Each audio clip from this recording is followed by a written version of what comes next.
Le mot progrès, le mot progrès, le mot progrès, le mot progrès dans la bouche, le mot progrès, le mot progrès dans la bouche de ma mère, le mot progrès dans la bouche de ma mère sonnait terriblement faux.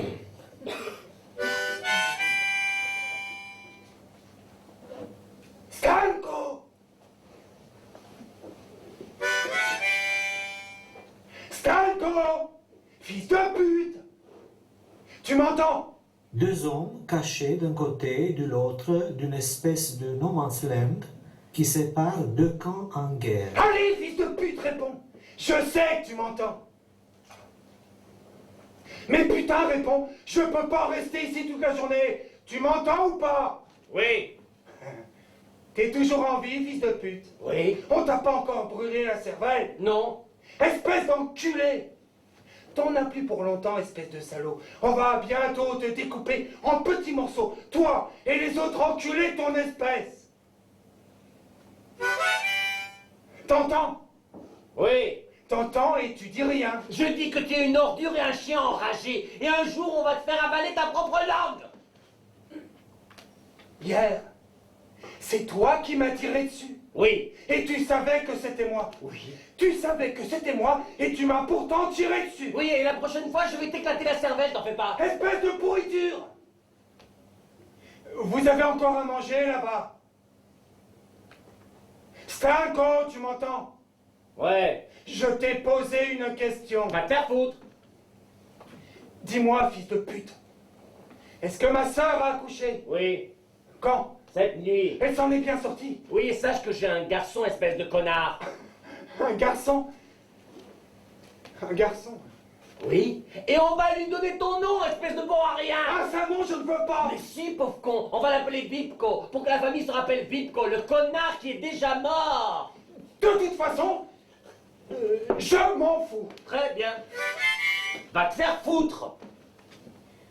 Ma frangine est encore à l'hôpital. Mais non, elle a accouché à la maison. Bon, écoute-moi bien, enfoiré. Je vais t'envoyer un petit colis. Il y a du sucre et du lait en poudre.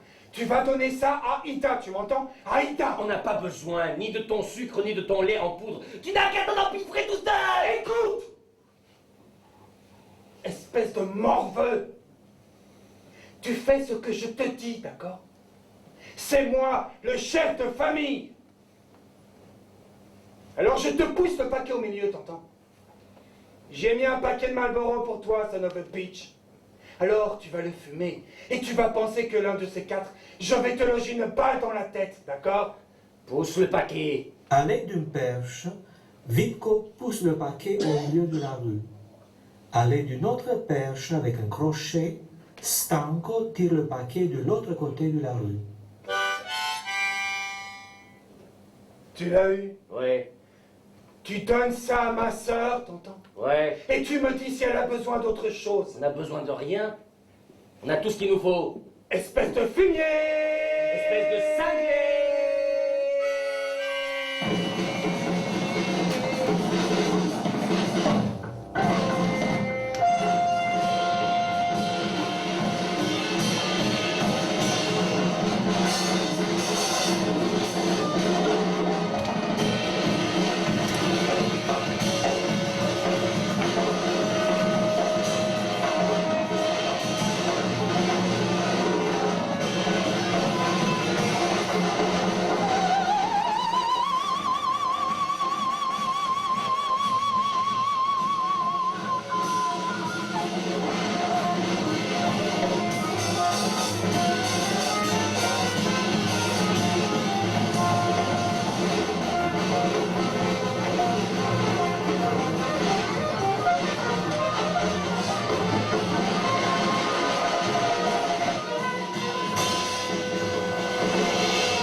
Trois ans après, la guerre est finie. À la frontière, un milicien devant un groupe de réfugiés. Avancez, avancez jusqu'à la ligne blanche. Encore un pas. Stop, arrêtez-vous. Déposez vos affaires par terre. Les valises et les sacs par terre. Voilà. Garde à vous. Présentez vos papiers. Ouvrez vos valises et vos sacs. Videz vos poches. Posez devant vous par terre tout ce que vous avez dans vos poches.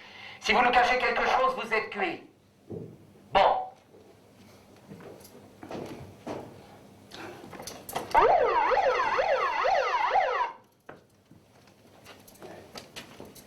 Écoutez-moi bien.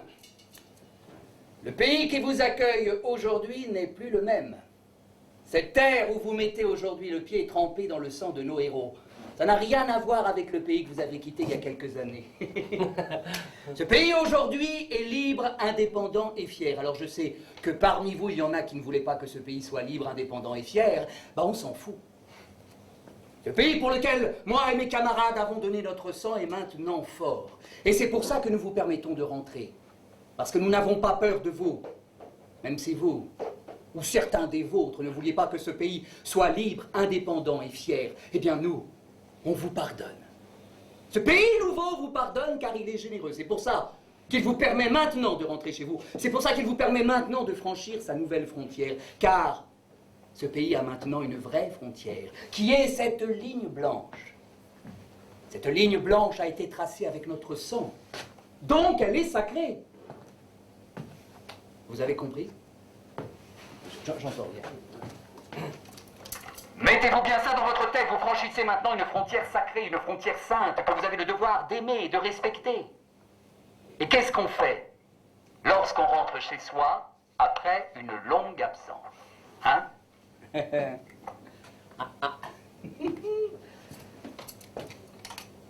On embrasse la terre de la patrie, voilà ce qu'on fait. Allez, espèce de traître, je veux voir comment vous embrassez la terre de la patrie qui vous accueille de nouveau. Allez, allez, allez, allez. Montrez-moi que vous aimez ce nouveau pays. Je veux voir comment vous aimez cette nouvelle frontière que vous n'avez pas voulu. Allez, espèce de salaud, embrassez cette frontière. Embrassez-la. Exécution. Bien. En attendant l'arrivée de nos douaniers, nous allons apprendre ensemble une chanson. Car ce pays qui vous accueille à nouveau avec tant de générosité a maintenant un nouvel hymne national. Et je crois que vous voulez tous l'apprendre. Dis-moi, n'est-ce pas que tu veux apprendre le nouvel hymne national du pays? Allez, vous allez chanter avec moi. 3, 4. Nous sommes un peuple fier, nous sommes un peuple fier. Le sang versé par nos ancêtres est notre liberté. Nous sommes un pays libre, nous sommes un peuple fier. Le sang versé par nos ancêtres est notre liberté et notre fierté. 3, 4.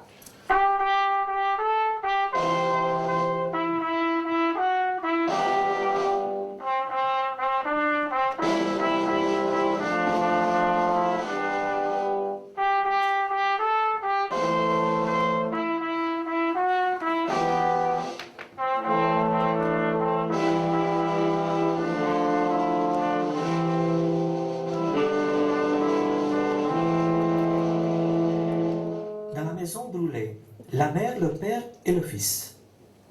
Bonjour. Je vous dis bonjour et vous ne me dites rien. Pourquoi?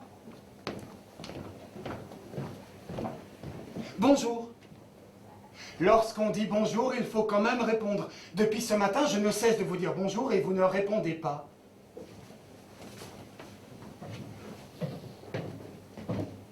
Bonjour. Depuis que vous êtes rentré, vous ne m'avez pas regardé une seule fois, vous ne m'avez pas adressé un seul mot.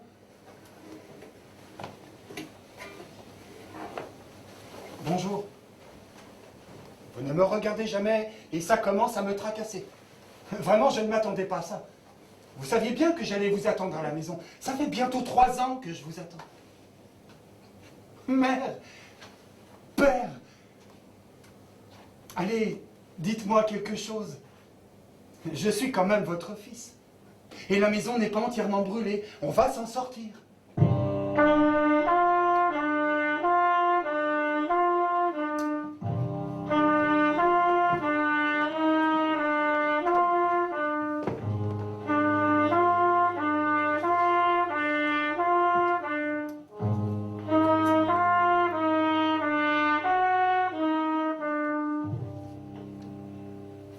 Qu'est-ce qu'elle a? Pourquoi elle ne me regarde jamais comme ça? Elle ne m'écoute pas non plus. Pendant des heures et des heures, je lui parle, mais elle ne m'écoute pas, elle ne me regarde pas, elle ne pleure même pas.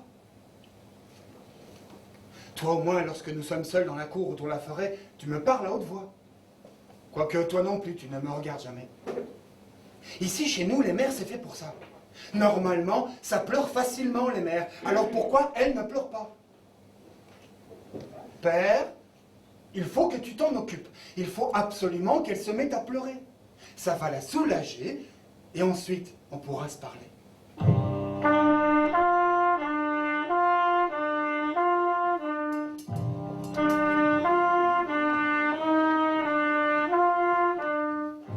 Tu veux faire un tour dans le village? Il y a une odeur terrible dans la cour. Va au bistrot. Je ne sais pas ce que ça pourrait être. Va boire un verre au bistrot du village Pourquoi? pour dire bonjour. Je n'ai pas envie de dire bonjour à personne. C'est ton droit.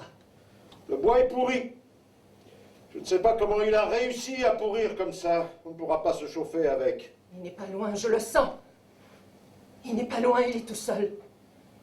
Ils l'ont enterré à la hâte. J'en suis sûre, je le sens. Va boire un verre au bistrot du village. Je n'ai pas envie.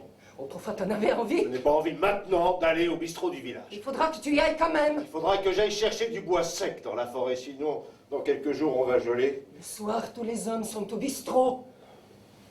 De toute façon, ils ne me diront rien. Peut-être pas tout de suite, mais ils savent où il est. Ils ne me diront jamais rien. Mais si! Un jour, il y aura sûrement quelqu'un qui se mettra à parler. Il faut seulement que tu te mettes à boire un peu avec eux tous les soirs. Leur payer un verre de temps en temps. On n'a pas autant d'argent. On vendra un bout de jardin.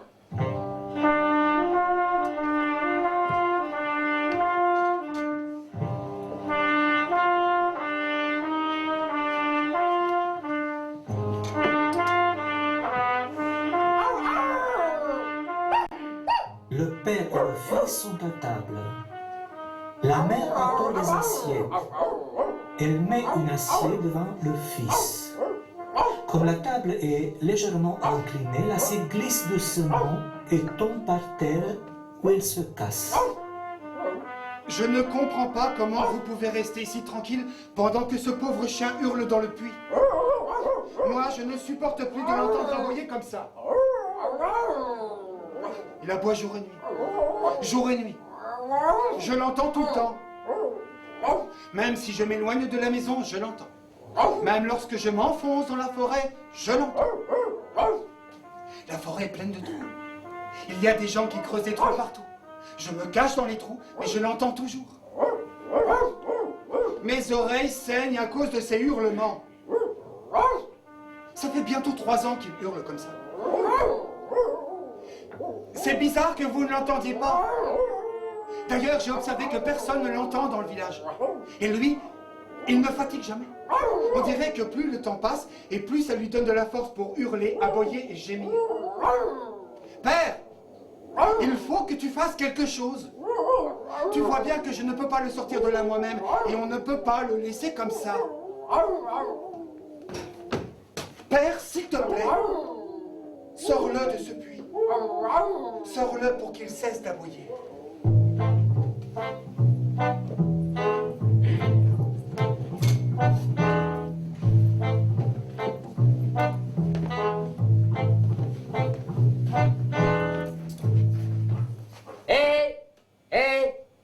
Bonjour camarade. Bonjour. Ah, vous ne me connaissez pas, c'est normal, hein, je ne suis pas d'ici, je suis de Pratograd. Je m'appelle Irvan. Ça fait seulement 2 ans que j'habite ici. J'ai acheté la maison d'en face. Et maintenant, nous sommes voisins. Ah, je vois que vous êtes revenus, hein, c'est bien. C'est très bien, je prie toujours pour que ça tienne. Ah, il y a eu trop de morts pour rien, et c'est dommage. Et c'est dommage parce que nous sommes tous des frères. Devant Dieu, nous sommes tous des frères. C'est dommage qu'on ait oublié ça, on n'aurait pas dû oublier ça, c'est à cause de cet oubli qu'on a eu autant de morts. Ça va? Ça se passe bien? Vous avez besoin de quelque chose? Non. Vous avez de la chance, hein. La maison n'est pas entièrement brûlée. Il y en a d'autres qui n'ont trouvé que de la cendre, hein, c'est triste. Mais vous avez de la chance. La grande pièce d'en bas est encore en bon état, il faudra seulement acheter de nouvelles fenêtres. Ah, et les portes, bien sûr. Vous n'avez pas trop froid la nuit? Non. J'ai ouvert un atelier auto, je répare des voitures, toutes les marques. Si jamais vous tombez en panne, venez me voir, je suis en face. J'ai les pièces de rechange pour toutes les marques de voitures. Et j'en vends aussi. Je vous fais un bon prix. Votre bagnole là, c'est quoi? C'est une Lada? Oui. Elle tient encore la route? Non, c'est bien. J'ai des pièces de rechange hein, pour Lada. Hein. Si jamais vous tombez en panne, n'hésitez pas. Ou si vous avez besoin d'essence. Je vais d'ailleurs ouvrir une petite station d'essence juste à côté de l'atelier. Et comme la frontière passe maintenant presque par nos jardins, ça tombe bien. Ce sera la première station d'essence juste après la frontière. Il y a tellement de voitures maintenant, on a fait venir chez nous toutes les carcasses d'Allemagne et d'Italie. Ça ne fait que cracher de la fumée et réveiller les morts avec leur bruit. À propos, il y a une odeur terrible qui vient de chez vous. Ça doit venir de votre puits.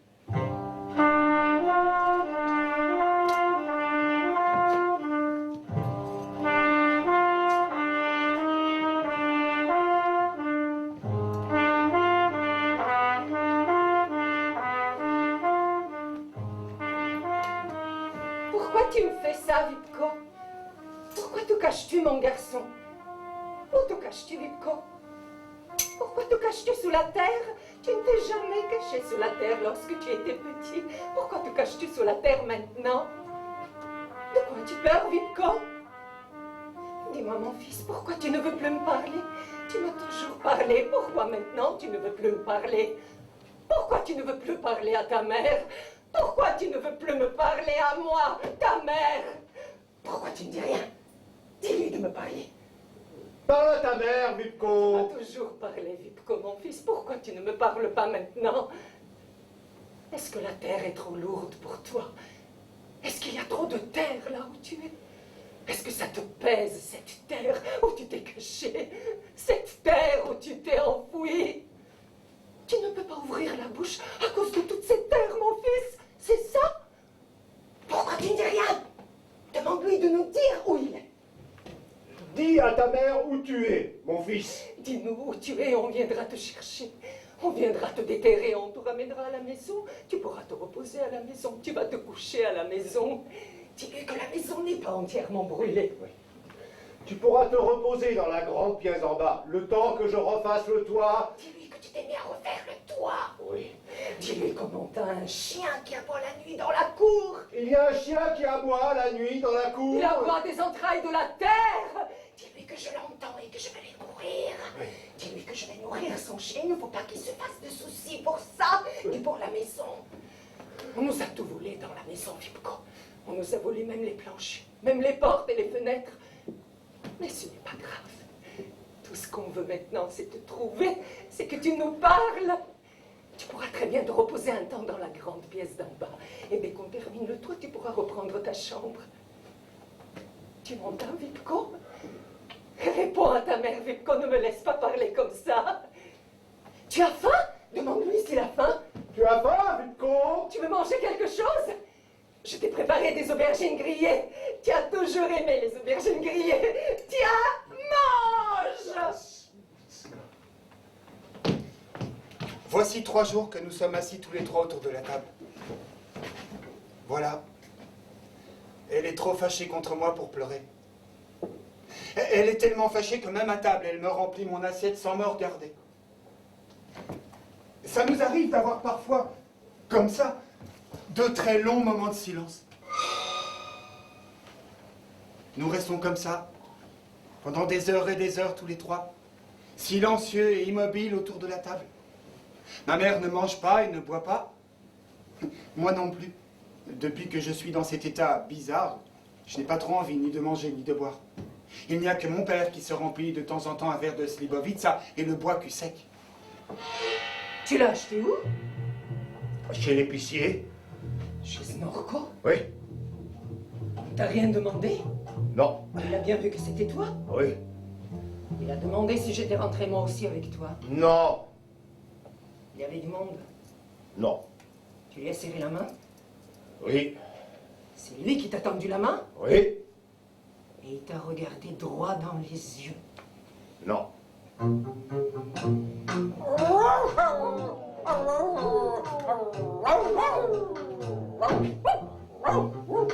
Maison depuis lundi, c'est la crotte de chien. Elle a dû être habitée par des chiens. D'ailleurs, il y a encore des chiens errants qui tournent autour de la maison.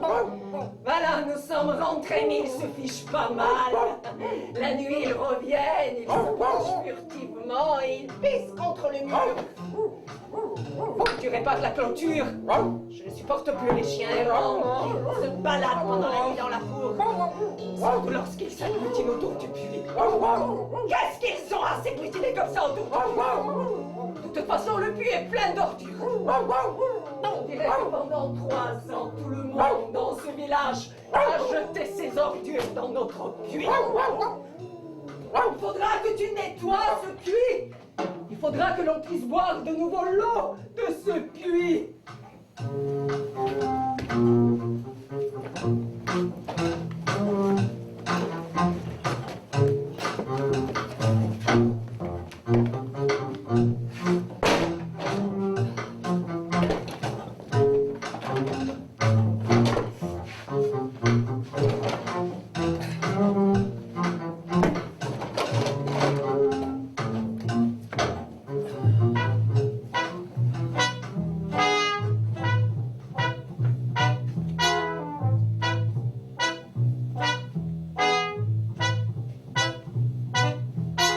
Vous avez trouvé tout ça dans votre puits? Ouais. Ils sont fous. Ils sont fous, les gens, les puits, c'est sacré. Comment jeter des ordures dans un puits? Moi aussi, lorsque j'ai acheté la maison d'en face, j'ai trouvé le puits bourré de détritus, ça débordait même. Il était devenu le trou à ordures de tout le monde. Et ça puait terriblement. On y avait jeté même des carcasses d'animaux. Oh, mais j'ai pas eu le courage de le nettoyer, hein. J'ai préféré y jeter de l'acide et puis le couvrir avec une grosse plaque de béton. Et j'ai fait creuser un puits propre derrière la maison. Un vrai puits. Ça va? Ça se passe bien? Vous avez besoin de quelque chose? Si jamais vous avez besoin d'un coup de main, vous me dites, hein, je vends aussi des moteurs électriques. Si vous en avez besoin, n'hésitez pas à venir me voir. Je vends aussi des brouettes en métal. Ah, je vois que vous avez déjà une brouette. Bon. Écoutez, ce que je voulais vous dire, c'est que je n'étais pas ici lorsqu'on vous a tué le fils. Moi, je n'ai rien à voir avec ça. Je ne suis venu ici qu'il y a 2 ans. Vous m'entendez? Oui. Lorsque j'ai acheté la maison d'en face, votre maison, elle était déjà dans cet état. Elle était vide, le toit avait déjà brûlé. Pas de porte, pas de fenêtre, rien. Voilà, je voulais vous dire ça, que ça soit clair. Moi, tout ce que je veux, c'est être tranquille. Ouais. Je peux jeter un coup d'œil dans le puits? Ah oui. Oh! Vous avez bien avancé, ça fait combien de jours que vous nettoyez? 3 jours. Ah bah vous avez bien avancé, chapeau pour un homme seul, hein. Mais si vous avez besoin d'un coup de main, vous me dites, hein, je vous envoie l'un de mes mécaniciens. 1 ou 2, ils sont pas chers. Ouais. Mais je crois que l'eau risque d'être pourrie, hein. Je ne pense pas que vous allez pouvoir boire de nouveau l'eau de ce puits. Je ne sais pas. Bah il faudra peut-être, après le nettoyage, faire comme moi, le couvrir avec une couche de ciment. Sinon ça risque de puer encore. Si jamais vous voulez le couvrir avec du ciment, j'en ai. Enfin, je peux vous en vendre. Mais il faudra le couvrir vite, hein, ça empeste trop. Parfois, je sens que comme ça vient encore de chez vous, là, cette odeur de puits gavé d'ordures. Vous avez enterré quoi hier, derrière la maison? Un cadavre de chien. Je l'ai trouvé dans le puits. C'était le chien de mon fils. Bon, ben, je vous laisse maintenant. Je dois moi aussi retourner au travail. J'ai 3 gars qui travaillent pour moi, mais ils sont pas très sérieux. Dès que je leur tourne le dos, ils se mettent à tirer au flanc. Alors hier, ils sont allés cueillir des champignons dans la forêt. Et ils ont trouvé ça.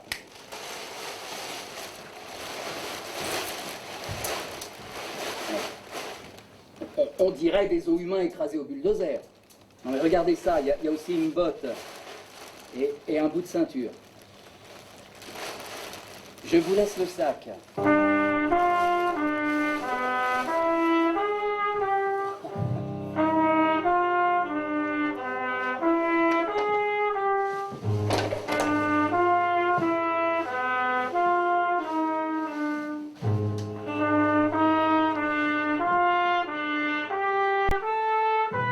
Au milieu de la table, comme si c'était un repas, le tas d'ossements, la botte et le bout de ceinture.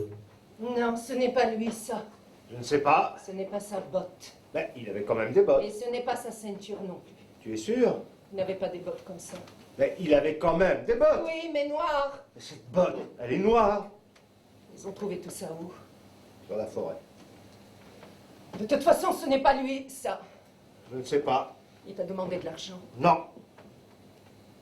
Non, c'est sûr, ce n'est pas lui, c'est quelqu'un d'autre, je le sens. Mais il est sûrement quelque part dans la forêt. Il faut que tu ailles creuser dans la forêt. Dans la forêt? Où? Dans la forêt, partout. Va creuser des trous dans la forêt. Je ne sais pas si j'ai le droit. Tu as. Et où veux-tu que je commence? Commence du côté de la clairière. Pourquoi du côté de la clairière? Pourquoi du côté de la clairière? On a trouvé des douilles par là. Qui t'a dit qu'on a trouvé des douilles par là? Et si jamais quelqu'un vient me demander pourquoi je creuse des trous dans la forêt, je lui dis quoi? Tu lui dis que tu creuses un puits.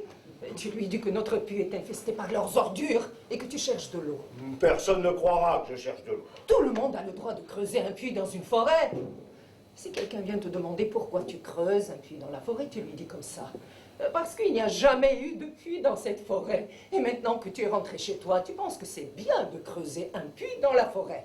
Comme ça, les gens qui passeront dans la forêt et qui ont soif pourront boire de l'eau fraîche. De l'eau, on en trouve au village. Tu dis que l'eau du village est mauvaise.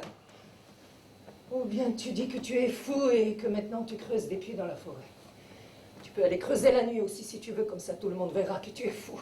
Je risque de creuser comme ça pendant des années. Non! Va creuser!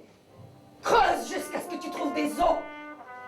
Jusqu'à ce que les gens se mettent à parler.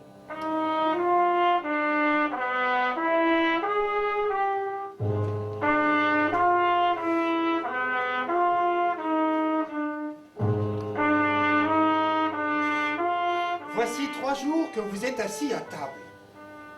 La soupe est froide. Le pain est devenu dur, le vin commence à tourner. Vous ne faites que regarder depuis 3 jours ces ossements qui n'ont plus de forme et d'odeur. On dirait des cailloux. Vous ne faites que regarder ces cailloux humains, cette botte et ce bout de ceinture en cuir. Vraiment, mère, tu ne vas pas te laisser avoir par un marchand d'ossements. Tu vois bien que ce n'est pas moi, ça. Oui, je vois, tu aimerais que ça soit moi et que ça se termine. Mais comme ça ne te donne pas vraiment l'envie de pleurer, tu doutes. Approche, Pralitch. Lui, c'est Pralitch. Il vient de Belgrade, il est serbe. Dis bonjour à mes parents, Pralitch. Bonjour. Voilà. Ces os cassés, cette botte et ce bout de ceinture, c'est tout ce qui reste de pauvre Pralitch. C'est pas vrai, Pralitch? C'est vrai. Ta mère est encore en vie, Pralitch? Non, c'est ma petite sœur qui est encore en vie à Belgrade. Voilà. Sa petite sœur est encore en vie et habite Belgrade. Père, mère, j'ai invité Pralitch à manger avec nous. Bah, prends une chaise, Pralitch.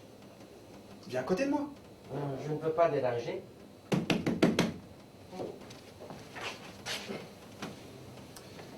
Quand est-ce que tu as été tué, Pralitch? En 1941 par un Stuka. Voilà. Il était avec Tito et les Allemands l'ont bombardé. Ça arrivait en piqué, c'était terrible. T'as connu Tito, mon grand? Oui, j'ai connu Tito. J'étais tout le temps avec Tito. Voilà. Pralitch est mon copain. Mais il attend depuis 1943 qu'on renvoie ses os, sa botte et son bout de ceinture à sa sœur. Tu connais l'adresse de ta sœur, Pralitch? Oui, 98 boulevard Maréchal Tito, Belgrade. Voilà. Ne t'en fais pas, mon père s'occupe de tout. Bon, on va vous laisser maintenant.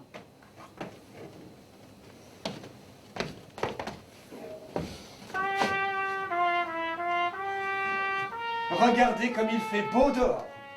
Le printemps a commencé plus tôt cette année. Les cerisiers sont déjà en fleurs, la forêt est plus verte que jamais. La terre est douce, imbibée d'eau fraîche. C'est la bonne saison pour creuser des trous. D'ailleurs, la terre s'ouvre toute seule et crache sans cesse des os et des bottes, des boucliers et des casques. Nous, on va faire un tour du côté de la clairière. Il paraît que toute une patrouille d'Allemands est en train de remonter à la surface. Allez, viens, Pralitch. On va s'amuser avec les Fritz. Au revoir, maman. Au revoir, papa. Au revoir. Au revoir. Au revoir. Et merci pour le chien, papa. Ça me fait plaisir maintenant de me balader avec lui. Il est tranquille maintenant. Il n'aboie plus. Même lorsqu'il voit passer des sangliers, il reste calme.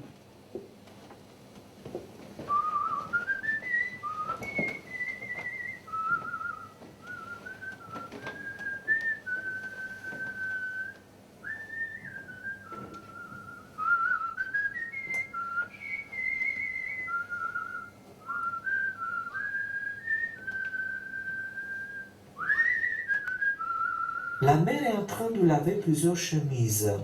Elle tord une première chemise et l'étend sur une corde à linge. On entend dans le lointain le chant d'une pleureuse.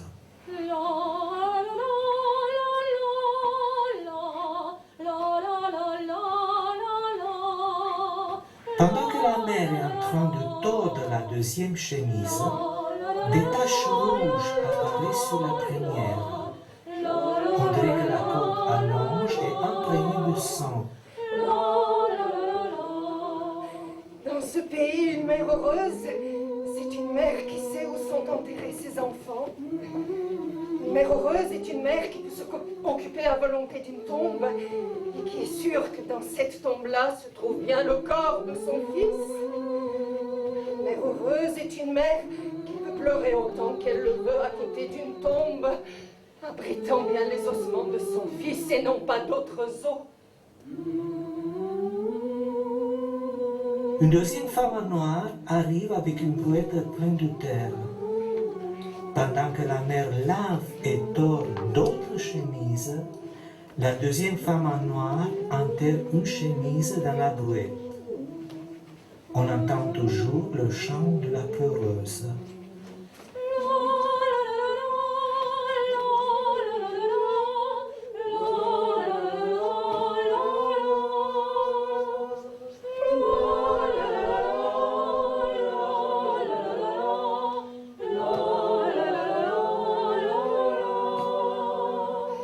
Regardez ma cousine Vera.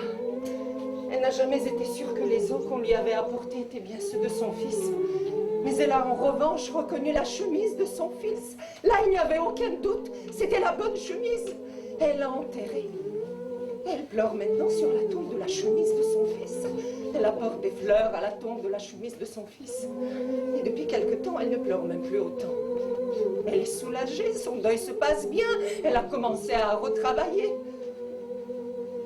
Depuis quelque temps, elle a même espacé les visites auprès de la tombe de son fils.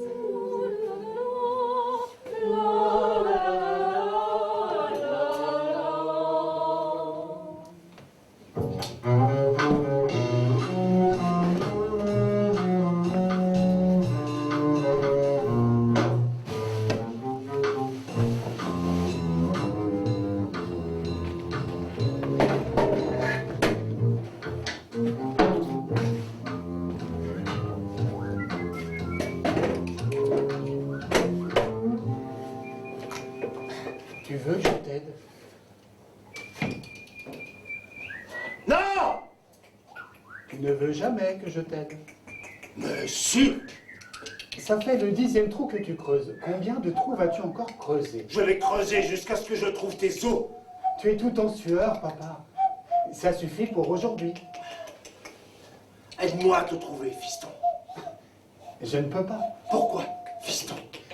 Parce que j'ai tout oublié. Comment as-tu pu oublier ça?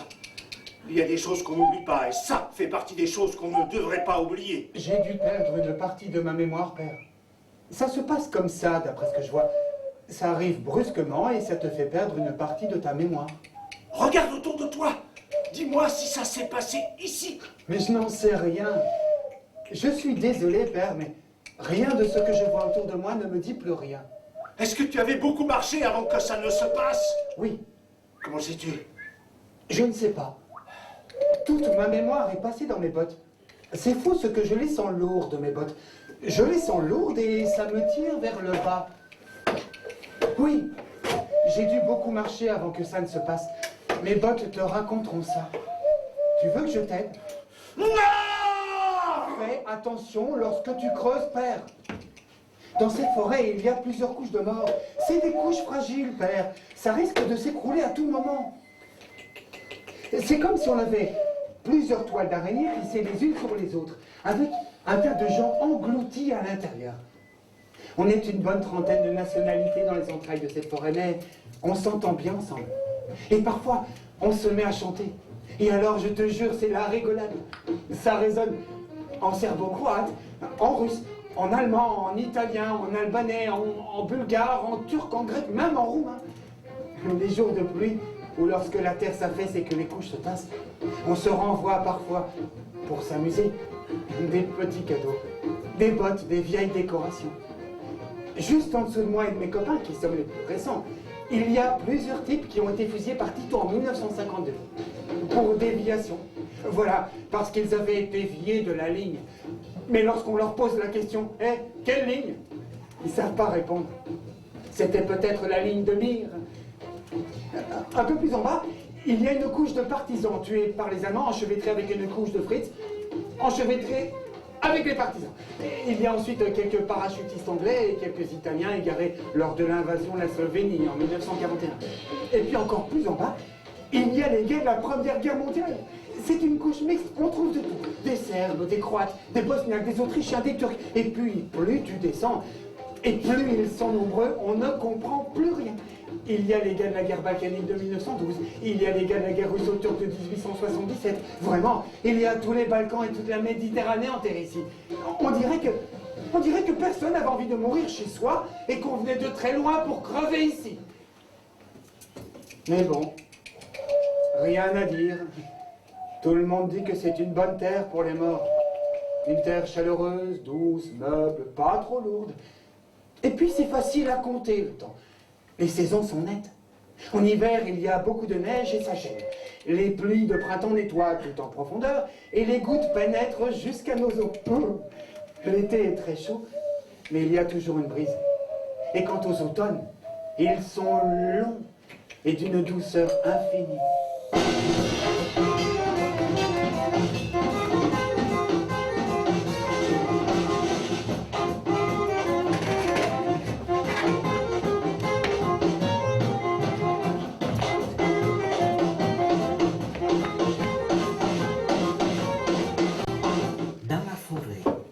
La mère arrive avec panier et nappe blanche. Elle étale la nappe à terre. Elle allume une bougie et l'enfonce dans la terre.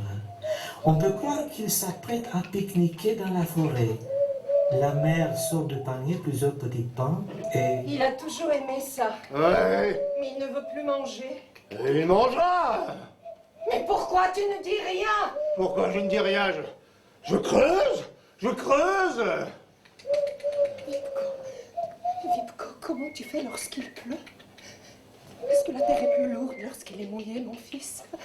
Combien il y en a qui sont couchés là à côté de toi? Tu es tout seul ou tu es avec tes copains? Ça suffit. Ta sœur Ida nous envoie tous les mois de l'argent, Vipko. Heureusement qu'elle nous envoie de l'argent, comme ça on va terminer vite le toit. Elle nous envoie de l'argent, mais elle n'écrit pas. Tu devrais lui dire de nous écrire de temps en temps quelques mots. Tu aurais dû veiller sur ta sœur, Vipko. Mais laisse-le tranquille. Ton père veut que je te laisse tranquille, mais je ne vais pas te laisser tranquille. Je ne vais pas te laisser tranquille si tu ne me parles pas, Vipko. Je vais te parler tous les jours, mon fils. Tous les jours et tout le temps. Jusqu'à ce que tu en aies marre. Jusqu'à ce que tu me dises rien. Arrête.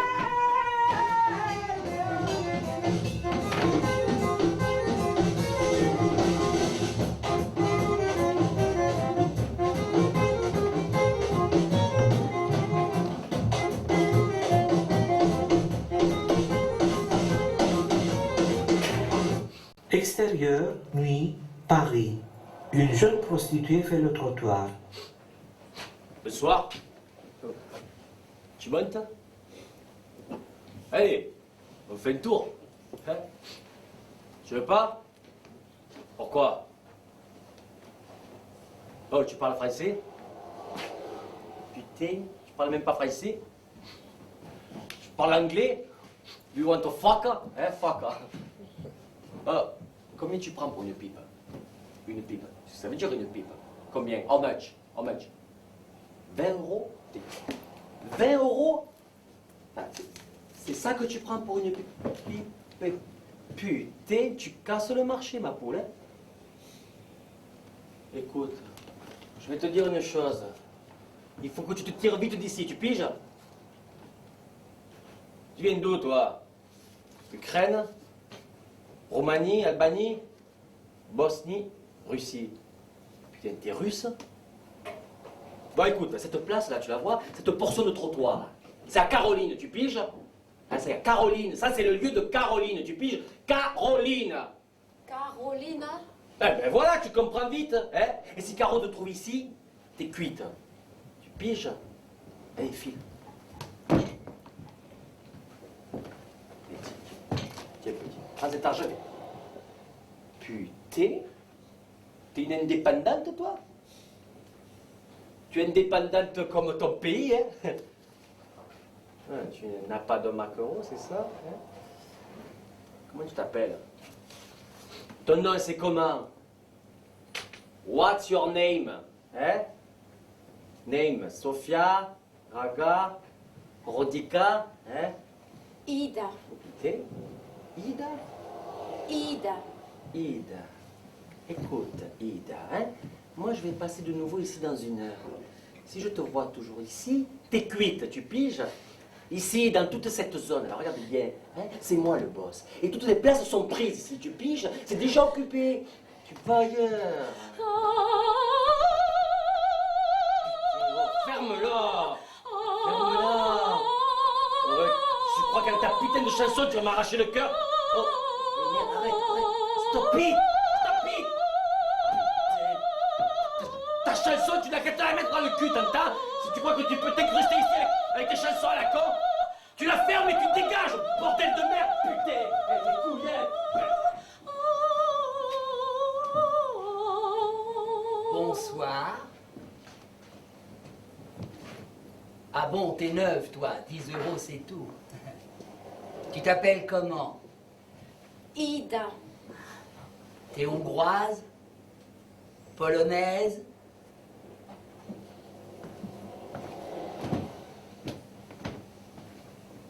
Écoute, poupée, je veux savoir si j'ai le droit à une pipe hongroise ou polonaise ou peut-être bulgare. Moi, de toute façon, j'aime toutes les pipes, mais je voudrais quand même savoir quelle est l'appellation d'origine. T'es du Kosovo? Écoute, poupée, tu ne parles aucune langue? Ta langue. Montre-moi ta langue. Hein, je veux voir ta langue. Hein. J'aime bien les pipes du Kosovo. Plus le pays d'origine est dans la merde, plus les pipes ici sont bonnes. Oh, il y a quelques années, c'était les pipes de Bosnie qui étaient les meilleures.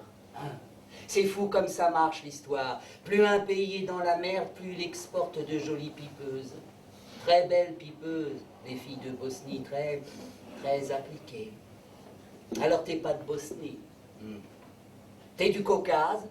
Ah, le Caucase, je n'ai pas encore essayé, mais il n'y a pas de raison que ça ne soit pas bon. Hein. Vous êtes trop dans la merde là-bas. Hein. D'ailleurs, c'est bien connu, les meilleures fleurs poussent dans la merde. C'est pour ça que vous êtes si douce et si jolie, parce que vous poussez dans la merde. Alors tu viens du Caucase. Ça commence à foirer là-bas aussi. Hein. Tu vends des pipes caucasiennes. Mais réponds.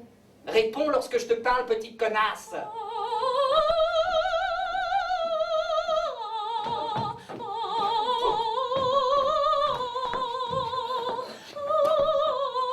¡Hijo de la gran puta! ¡Cabrón! ¡Saca mierda! ¡Maricón! Ay, mierda, mierda, mierda. Oh, et toi? T'es encore là? T'as pas dit de déguerpir?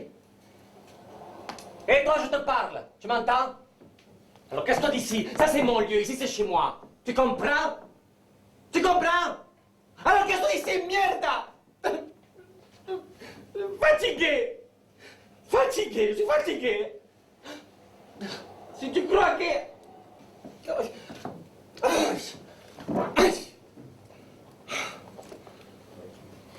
Tu veux une clope? Ah, tiens.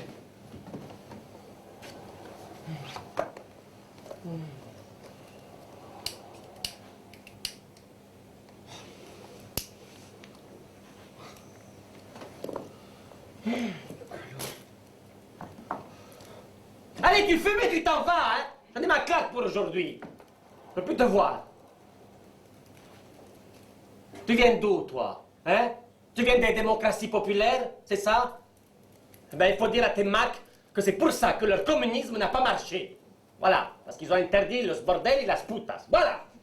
Et maintenant, ils vous envoient baiser ici chez nous. Putain, comme vous avez été cons. Écoute, je vais te dire une chose. T'es communiste, hein? Ce qui est foutu en l'air ton pays, eh ben, c'était des frustrés sexuels. Voilà. C'est pour ça qu'ils ont tout raté. C'est pour ça qu'ils ont tout foutu en l'air. Hein? C'est incroyable, ça. Ils ont raté la révolution mondiale parce qu'ils avaient peur de baisser. Voilà. Et maintenant, tout est fini. Et pour de bon. Vous venez baiser ici. C'est moi, sur mon trottoir. C'est incroyable, ça. Il faut tout enlever chez eux à cause de la constipation sexuelle, si. Et vous envoie baiser chez nous. T'appelles comment? Ida. Ida? Ida. Ida. Écoute, Ida. T'es communiste.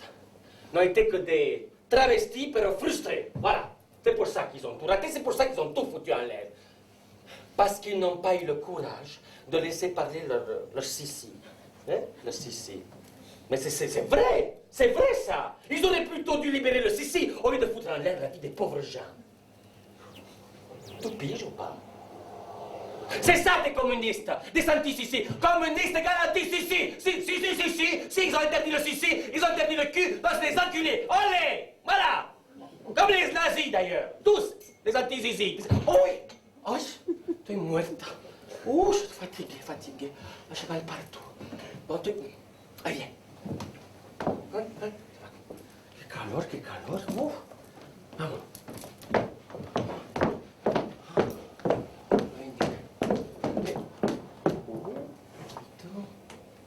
Tu viens de Slovaquie?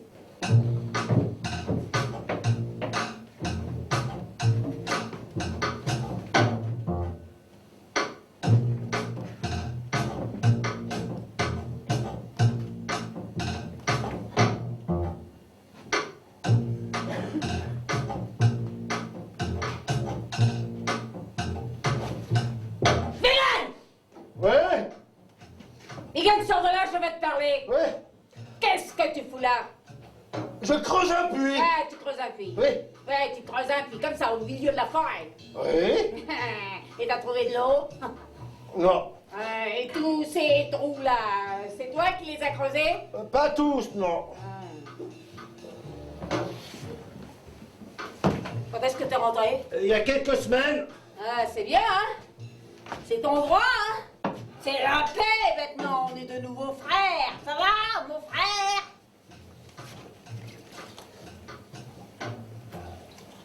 T'es venu vendre la maison? Non. De toute façon, elle est dans un état.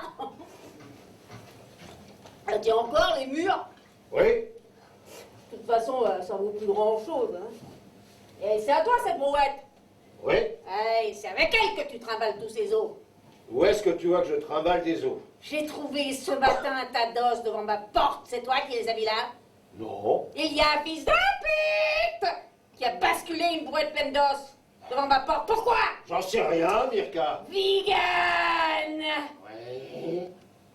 Si tu me balances encore un seul os devant ma porte, je te brûle la cervelle.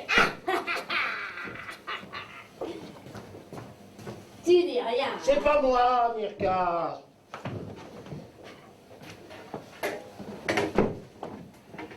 Ton fils, il a été tué parce que lui aussi l'avait tué. Tu sais ça? Ouais.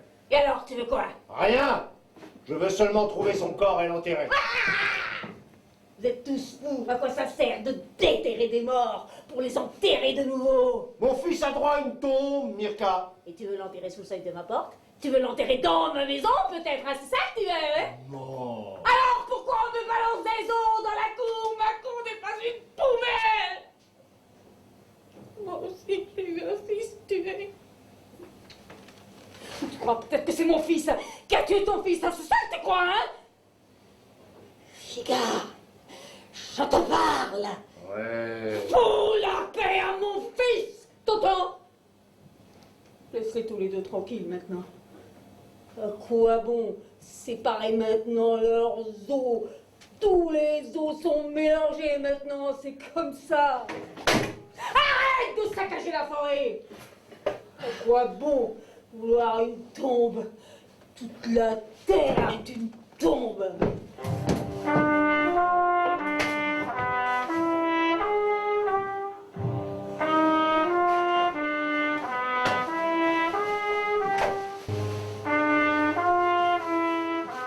Le père retire du trou un casque militaire et une paire de lunettes de motocycliste.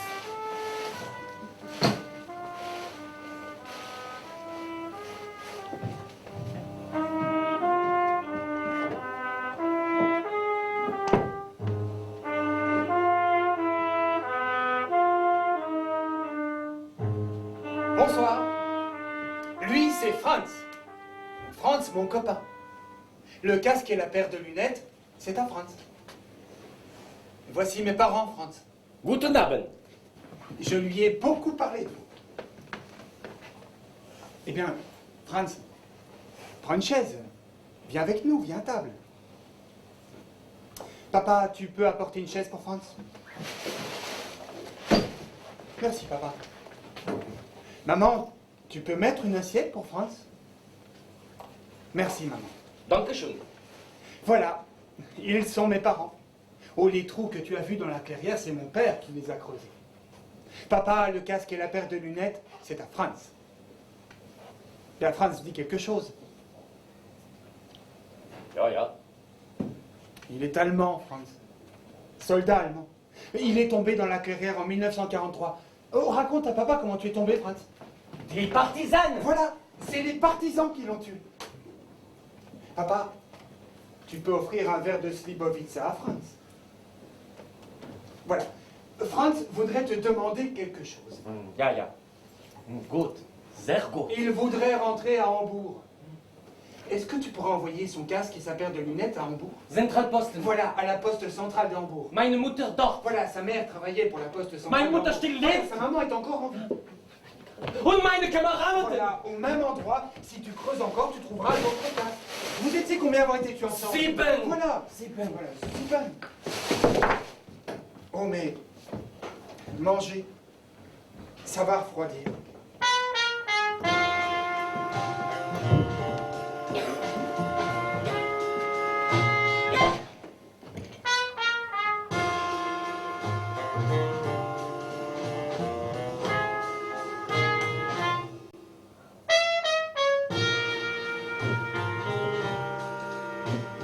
C'est toi qui voulais me parler? Oui, buongiorno, c'est moi, si. Tu veux quoi? Et je viens de la part des Fanfani. Il va bien, Fanfani. Eh oui, en ce moment, il est en tôle. Il vous salue bien. Laisse-moi son numéro, je vais l'appeler. Ça lui fera vraiment plaisir. Très bien. Il est en tôle. Oui. Mais très bien, je vais l'appeler. Ah, et puis, il voulait vous dire encore une chose. Ah bah vas-y. Elle a des dettes, chef. Qui?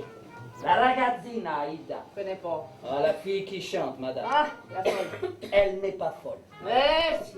De toute façon, elle a des dettes. C'est Fanfani qui la gère, non? Et Et alors, qu'est-ce que ça peut me foutre si elle a des dettes? tout de même, madame, il s'agit des Fanfani. Mais non. Bah, dis-moi. Tu veux que je paye ses dettes? Non, mais elle est mal barrée. Ah, et c'est ça que tu devais me dire. Si? Et c'est pour ça que Fanfani t'envoie, pour me dire qu'elle est mal barrée. Oui. Alors, vous n'avez qu'à lui casser les dents. Ah non, madame, on ne veut pas ça. Et alors, vous voulez quoi? On veut qu'elle paie ses dettes. Elle a des dettes à Milan. Fanfani veut que vous le sachiez. C'est pour ça qu'elle m'envoie, pour vous dire qu'elle est venue chez vous de Milan. Et qu'à Milan, elle a des dettes. Parce que c'était pas prévu qu'elle quitte Milan. Et parce que c'était pas prévu qu'elle quitte Milan, elle est mal barrée. Chef. Vous l'avez brocanté où? En Albanie ou en Macédoine, je ne sais plus. Fanfani s'était occupée. Bon. Vous pouvez la reprendre, ça ne m'intéresse pas. Mais non, madame, je ne voulais pas dire ça. Si vous voulez qu'elle reste, Fanfani n'a rien contre. Mais elle a des dettes. Elle nous doit $2000. Oh, elle vaut pas tout ce prix. Et c'est ce qu'elle nous doit, chef. Alors, vous pouvez la reprendre. Ah, de toute façon, on veut être correct. C'est pour ça que je suis venu. Bon, c'est bon, hein. Dis à Fanfani que je vais l'appeler. Mais on peut discuter, madame. Les folles, ça m'intéresse pas. Vous l'avez quand même abrité, madame. Et je te dis que les folles, ça m'intéresse pas. Mais on peut vous faire un prix. Oh, Fanfani a besoin de liquide en ce moment. En Albanie, vous allez régler comment? Disons qu'en dollars, ça fait dans les 10 000, chef. Je ne te demande pas combien vous avez payé, je te demande en quoi vous avez réglé. Là, on a payé en clope. Combien de cartouches? 300. De quoi? Et des Marlboro. Bon, je vous file 200 cartouches de Royal Menthol légère, ça va? Non, madame, c'est dettes, c'est plus que ça. Fanfani l'a installée à Milan, en Italie, il l'a fait venir, on a payé pour elle. Non, elle vaut plus que ça. 200 cartouches, les dettes incluses. On vend mal les Royal Menthol, madame. C'est tout ce que j'ai et c'est parce que je veux faire plaisir à Fan. Sinon, tu sais quoi, le crèche, elle est là en face, tu peux aller l'accueillir. Moi, je m'en fous. C'est peu. Mais si c'est comme ça, on préfère lui crever un œil. C'est tout ce que je peux débourser et sache qu'elle a d'autres dettes ici. Trecento. On va lui crever un œil. Allez, d'accord, 200 mais en liquide. Je fais pas de liquide. Les cigarettes sont là dehors dans la voiture rouge, apprends où à laisser. Et je le fais pour Fan. Bon. Mais on va lui donner une leçon aussi. Bon. Mais ne la secouez pas trop, il faut qu'elle puisse travailler demain. Ah, ne vous inquiétez pas, madame. On a notre experto sur place. Demain, elle sera en forme. Eh, mes salutations, il y a Fan. Il a combien à tirer?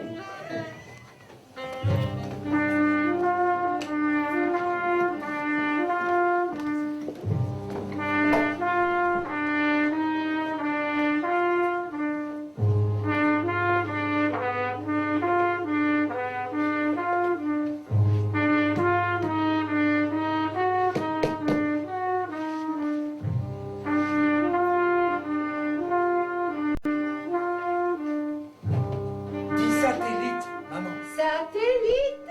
Quoi? On dit que ça se voit parfois par le satellite.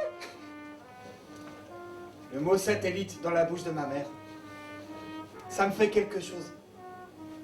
Ça me fait rire et pleurer à la fois. Quand j'ai entendu pour la première fois le mot satellite dans la bouche de ma mère, j'ai été envahi brusquement par un léger sentiment de honte et par une énorme tendresse. Ce sentiment de légère honte n'était pas nouveau. Je l'avais déjà ressenti une ou deux fois dans mon enfance, lorsque ma mère demandait aux réunions des parents à l'école si j'avais fait des progrès. Le mot progrès dans la bouche de ma mère sonnait terriblement faux. Non, il n'est pas normal le mot progrès dans la bouche de ma mère. Dans la bouche d'aucune mère, le mot satellite n'est normal non plus. Satellite? Quoi?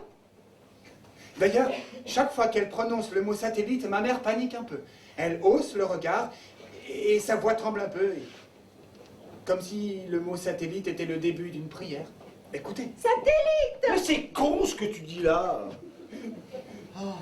D'ailleurs, mon père se moque un peu d'elle. C'est pour la première fois depuis le retour qu'il ose se moquer un peu de ma mère. À cause du mot satellite, que ma mère a dû entendre à la radio. T'as entendu où toute cette histoire? À la radio. Mais tu écoutes trop la radio. On peut pas se payer, nous, un satellite. Même ce village tout entier ne pourrait pas se payer un satellite. Même ce foutu pays ne pourrait pas se payer un satellite. C'est con ce que tu dis là. Mais non. Vraiment, hein, les écouter comme ils se bagarrent à cause du satellite, c'est à mourir de rire. Hein. Moi, de toute façon, je ris beaucoup. Mais elle croit pourtant que les cadavres mal enterrés peuvent être vus parfois par le satellite. Et c'est ça qu'elle dit toujours à mon père. Ça se voit parfois par le satellite. Quoi? Les gens tués d'une balle dans la nuque. Elle sait qu'on peut les voir du satellite. En Russie, on a découvert une fosse commune comme ça par le satellite. D'abord, par le satellite, on a découvert une route en pleine forêt, en Sibérie. C'était une route étrange qui ne menait nulle part. Elle s'avançait de 300 ou 400 km dans la forêt, et puis elle s'arrêtait brusquement. Et on a découvert qu'au bout de la route, il y avait une grosse fosse commune. Pendant des années, les gens du coin avaient vu des camions militaires passer par là, faire des allers et retours, mais ils ne se doutaient de rien. Staline avait fait exécuter là des milliers de gens. Et les morts, on les a trouvés comme ça, au milieu de la forêt, par le satellite. Maman, vraiment, le mot satellite dans ta bouche ne peut que sonner faux. Il y a des mots comme ça qui sonneront toujours faux dans ta bouche. Ou dans la bouche de papa.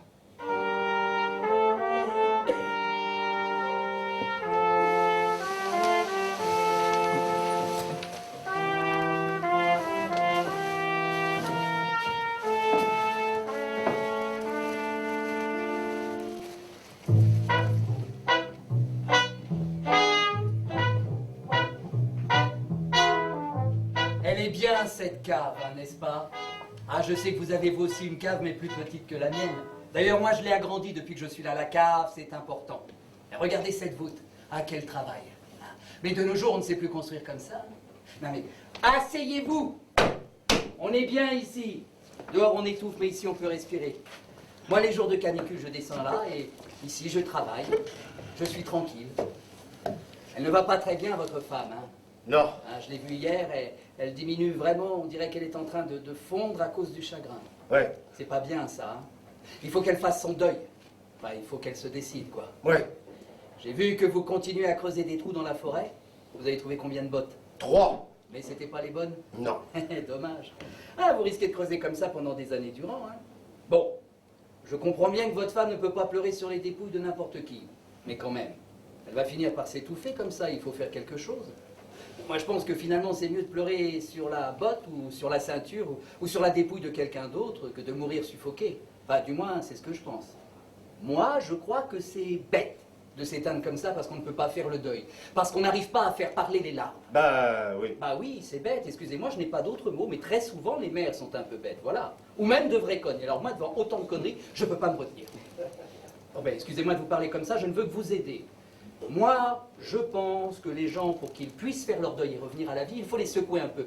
Ben, sinon, ils s'étouffent et ils crèvent à leur tour, et c'est pas bien, ça. Bah non. Ben, comment bon Dieu sait-elle que ces bottes ne sont pas les bonnes? Toutes les bottes sont pareilles. Elle dit qu'elle le sent. Oh bah oui, bah elles sont toutes pareilles, hein, les mères. Hein. Elles sentent tout et n'importe quoi, pas étonnant qu'elles s'étouffent ensuite. Non mais elles sont toutes comme ça, hein, ces connes. Hein. Elles finissent par s'étouffer au lieu de pleurer, de se soulager, de faire le deuil malgré tout avec les moyens du bord. Bah non, elles s'étouffent. Ah pardonnez-moi, hein, je veux pas vous vexer, mais moi ça me chagrine de voir tant de tristesse et de douleur.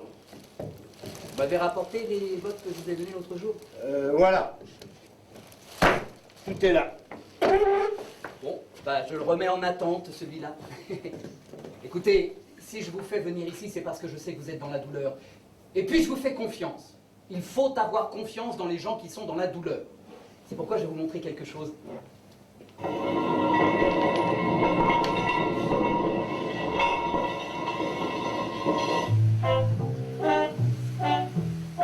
Le voisin tire un rideau et fait découvrir plusieurs étagères sur lesquelles sont rangés des crânes et des os humains.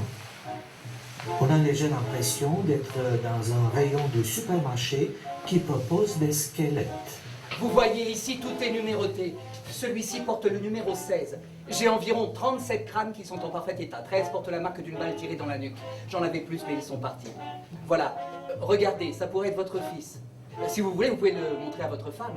Mais je vous préviens, les crânes, je les vends cher. Les crânes, je les vends 1000 $. Ah, ça part comme des petits pains. C'est pour ça que j'ai monté le prix. Hein. Bah, c'est normal d'ailleurs. On est dans le capitalisme. C'est ce qu'on voulait tous, n'est-ce pas? Être des capitalistes. Quel con. Comment on a pu être con et maintenant tout est à vendre, tout est acheté, c'est la loi du marché. C'est pour ça que je me suis dit, si c'est la loi du marché, pourquoi ne pas vendre ces os que j'ai trouvés dans mon verger? C'est des os qui sortent de ma terre, qui poussent sur ma terre, alors pourquoi ne pas les vendre? Non mais regardez, regardez, oh là, je ne suis pas spécialiste, hein, j'aurais dû peut-être informer l'ONU, ou l'OTAN, ou je ne sais pas qui. Mais comme ces os sortaient de ma terre, moi je me suis dit, l'ONU et l'OTAN, qu'ils aillent se faire foutre. Voilà. Et c'est moi le proprio de cette terre, alors c'est à moi de gérer l'affaire. Donc j'ai tout classé par catégorie. Alors les os d'abord, hein, j'ai fait une section crâne, une section côte, une section membre supérieur, une section membre inférieur. Alors ici, c'est la section cuir, bottes et chaussures, j'en ai environ 200. Et puis là, les vêtements. Mais alors les vêtements, je les ai mis tous en vrac, car de toute façon, tout tombait en lambeaux, hein, presque de la poussière. Hein. Bon, si vous pensez pouvoir reconnaître quelque chose de votre fils, sa chemise ou autre chose, vous pouvez fouiller dans le tas. Mais faites attention, ça se désintègre très vite. Voilà, moi je pense qu'il faut dire à votre femme d'être raisonnable. Voilà, vous avez de quoi composer un joli cadavre, vous l'enterrez, vous gravez le nom de votre fils et vous avez une tombe. Hein, comme ça, elle pourra pleurer sur la tombe. Elle fleurira tous les jours la tombe et comme ça, sa vie aura de nouveau un sens. Ah, mais moi, des mères heureuses, j'en ai déjà fait une trentaine. Hein, et parce qu'on est voisins, je vous fais un prix. Bah, d'habitude, un cadavre, je le vends dans les 2000 $. Bah, pour vous, ça sera que la moitié. Voilà. Je sais que vous avez beaucoup souffert, déjà, voilà. Je vous fais un rabais parce que vous êtes rentré chez vous. Non mais vraiment, réfléchissez bien. Hein. Non mais la vraie dépouille de votre fils, vous ne l'aurez peut-être jamais. Ah mais si vous voulez, vous pouvez faire le tour des charniers officiels. Mais vous avez vu le bordel qu'ils ont foutu les spécialistes avec les pauvres macabées déterrés à la hâte. Maintenant, ils se rendent compte que plus de la moitié ont été mal identifiés. Et ils recommencent avec de l'ADN. Vous savez ce que c'est l'ADN? Non. C'est qu'ils comparent le sang des parents avec les os de leurs enfants, ils font des analyses, quoi. Alors apparemment, si ça colle, c'est que vous faites partie de la même famille. Eh, mais ça peut prendre des années, ça, et en plus, ça coûte. Rien qu'une analyse osseuse, ça coûte 300 $. Ah, alors, vous voyez, moi, ce que je vous propose, c'est que vous fassiez le deuil tout de suite. À quoi vont trimballer les os de nos tués sous le microscope? C'est des gens qui sont de toute façon tombés pour leur terre. Faudra leur faire un monument à tous. Voilà, un monument à la connerie humaine. Non, mais vraiment, réfléchissez bien. Hein. À mon avis, votre femme, elle est au bout de ses forces. Elle ne tiendra pas longtemps sans une tombe à elle. Putain que les gens sont cons. Adopter un enfant pour donner un sens à leur vie, ça leur paraît normal. Mais adopter un cadavre, ça choque. Putain de connard. Ah, ce caboche humaine, là, ça me rend dingue. Il y en a qui vont jusqu'en Chine pour adopter un enfant. Ils dépensent une fortune, mais un cadavre à 2000 $. Ça leur paraît cher et même illégal. Ah, folie humaine. Ah, j'ai aussi du bon vin, hein, si vous voulez en acheter. Vous voyez, là, cette barrique, c'est du Cabernet de Bulgarie. Vous voulez goûter? Vous avez quel âge, Irfan? J'ai 40 ans, pourquoi?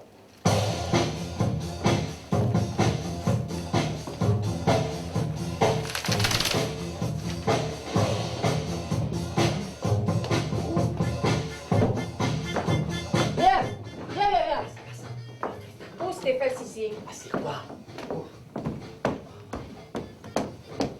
Tu lui as dit? Bon, écoute, Ida. Pourquoi tu me fais ça? Quoi? Quoi? Tu me déçois, Ida. Dis-moi, fillette, est-ce que je t'ai jamais fait du mal? Non? Donc, tu es bien chez moi. Oui? Est-ce que je suis comme les autres, moi? Non. Est-ce que tu crois que je t'ai trop plumé, peut-être? Your money, t'es contente avec ce que tu gagnes? Oui? Bon. Bon. Récapitulons. Je t'ai pris sous mon toit, correct? Oui. Je t'ai ouvert un compte en banque. T'as un compte en banque. Il y a des centaines de filles qui en ont pas. Toi, t'en as, ton argent, tu fais ce que tu veux. T'as ton périmètre où personne ne te gêne. Je t'ai protégé chaque fois que tu as eu des ennuis. Tu as tes papiers en règle et tu peux rentrer chez toi quand tu veux, correct? Mais qu'est-ce que j'ai fait? Mais dis-lui, Carolina, dis-lui. Qu'est-ce qu'elle a fait? Parce qu'elle ne sait pas ce qu'elle a fait. Écoute, Ida. Pourquoi, bordel de merde, tu ne veux pas sucer les noirs? Oh, arrête, hein? Tu me refais pas ce numéro-là, hein? Je t'ai posé une question. Voilà. Carolina t'a posé une question. T'as compris la question? Bon. Alors réponds à la question.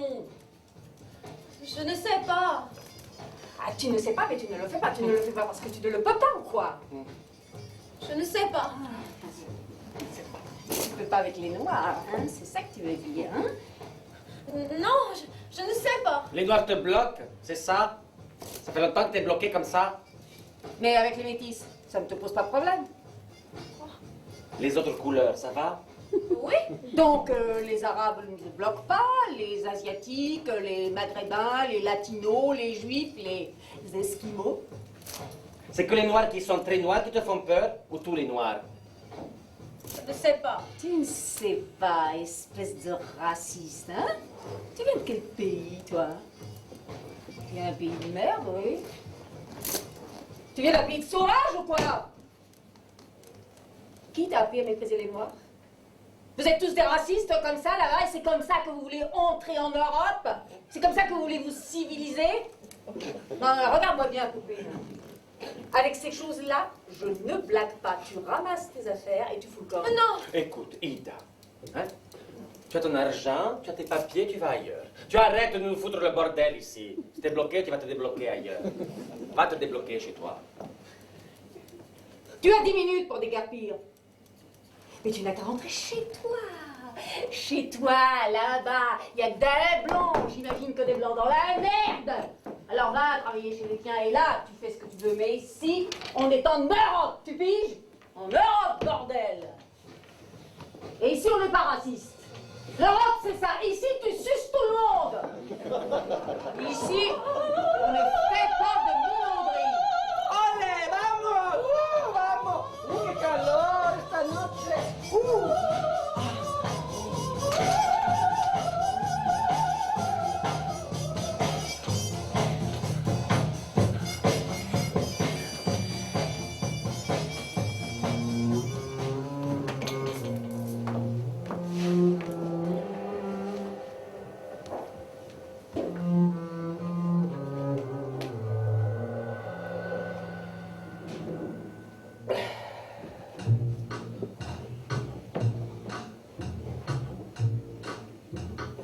C'est beaucoup.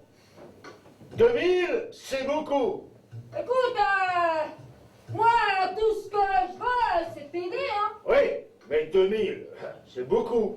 Ouais, c'est pas moi qui fixe les prix, hein. Moi, tout ce que 600. je veux. Quoi? 600 tout de suite. Désolé, hein. 2000 ou rien, c'est pas moi qui fixe les prix. C'est toi quand même qui prends le pognon. Qui t'a dit que c'est moi qui prends le pognon? Bon, j'ai rien dit.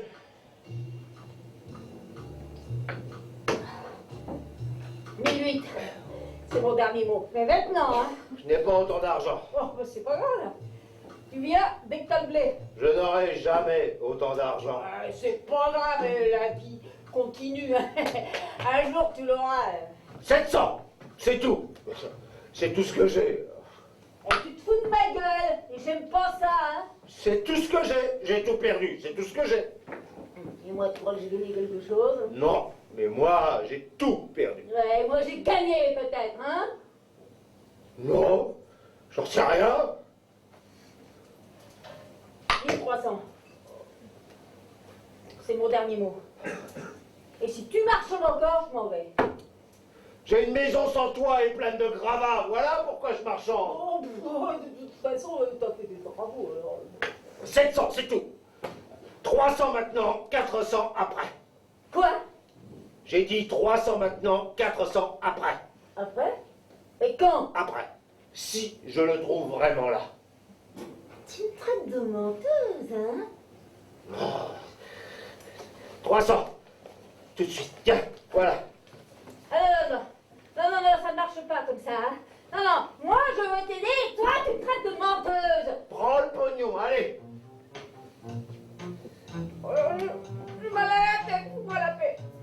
Mirka, prends cet argent. Mais moi j'aime pas marchander sur le malheur des gens! C'est pas grave, Mirka, c'est comme ça. Prends cet argent.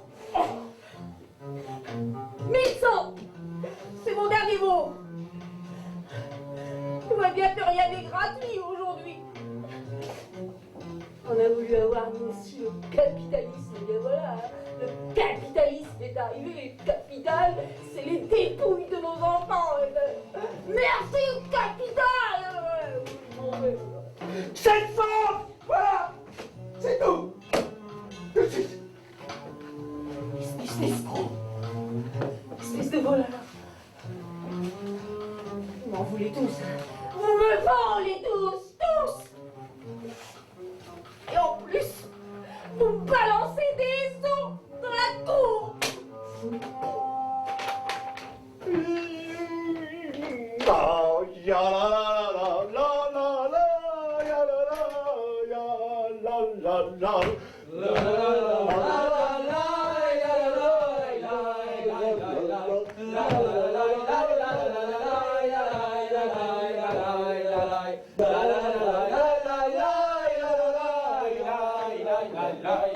Près de la forêt, le père est en train de creuser un trou sur la ligne même de la frontière.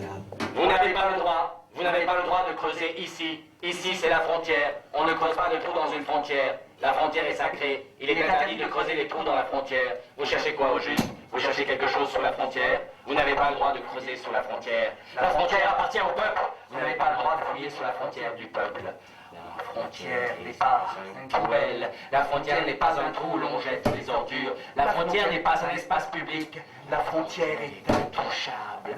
On ne vient pas à la frontière avec une pelle et une brouette. La frontière, c'est notre dignité. Cessez de creuser, je vous dis. Reculez. Éloignez-vous de la frontière. Retirez cette brouette de la ligne blanche. Je vous préviens que vous êtes en train de violer notre frontière. Vous profanez un lieu sacré avec votre brouette. Vous souillez le visage de la patrie avec ce trou. Vous murez et profanez le peuple entier en creusant des trous dans le visage de la patrie. Arrête! Oh! Ça suffit! Lui, c'est mon père. Ça fait 6 mois qu'il me cherche partout. Père? Oh, père? Père? Lui, c'est Cocaille. Cocaille, raconte à mon père comment tu es mort. J'ai sauté sur une mine. Voilà. Il a sauté sur une mine. Quand? Il y a 2 jours. Voilà, il y a seulement 2 jours. Allez, cocaille, raconte tout à mon père. Et comment tu as fait pour sauter sur cette putain de mine? Ben justement, j'étais en train de la poser. T'entends ça, père? Il a sauté sur sa propre mine. Oui. Voilà. Il s'appelle Cocaille. Il est mon frère maintenant. Allez, frérot. T'es né où? À Goritza. Voilà, il est né à Goritza. Et maintenant, il est éparpillé sur 40 mètres carrés d'un côté et de l'autre de la frontière. Père, est-ce que tu pourrais ramasser Cocaille et le renvoyer chez lui à Goritza? C'est quoi ton adresse à Goritza? 46 rue de l'Indépendance. Non, on reste tranquille, Cocaille. Mon père fera quelque chose pour toi. Allez, viens.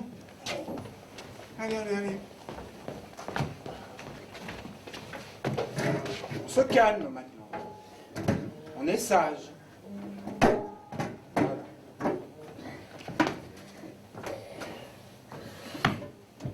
On attend que mon père finisse.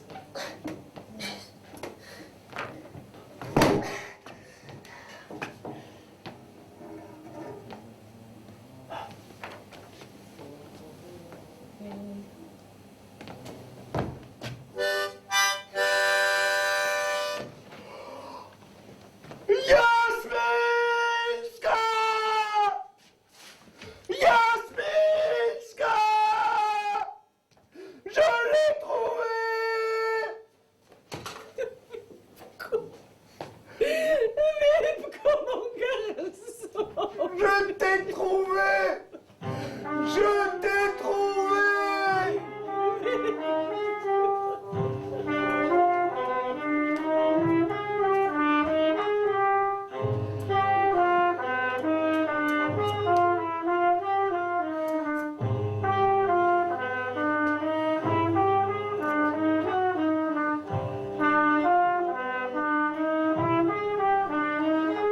Ida, la sœur de Vico, fait son apparition. Elle porte une valise. Dans la maison, la mère apporte à manger.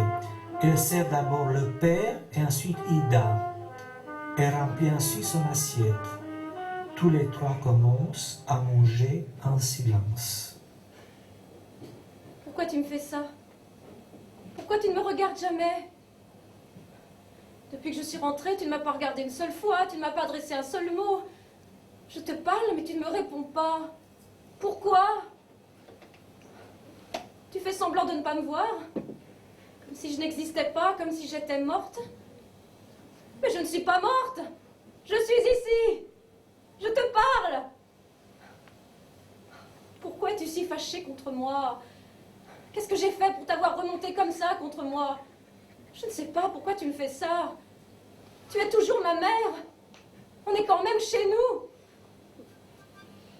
Vous ne me regardez jamais, ça commence à me tracasser. Je n'ai rien fait. Les choses sont comme elles sont, il n'y a plus rien à faire. Vraiment, ça n'a pas de sens de rester fâché contre moi. Combien de fois il faut que je vous le répète? Vraiment, je ne m'attendais pas à ça. Moi, je suis quand même là. Je suis toujours votre fille. Et la maison n'est pas entièrement brûlée. On va s'en sortir.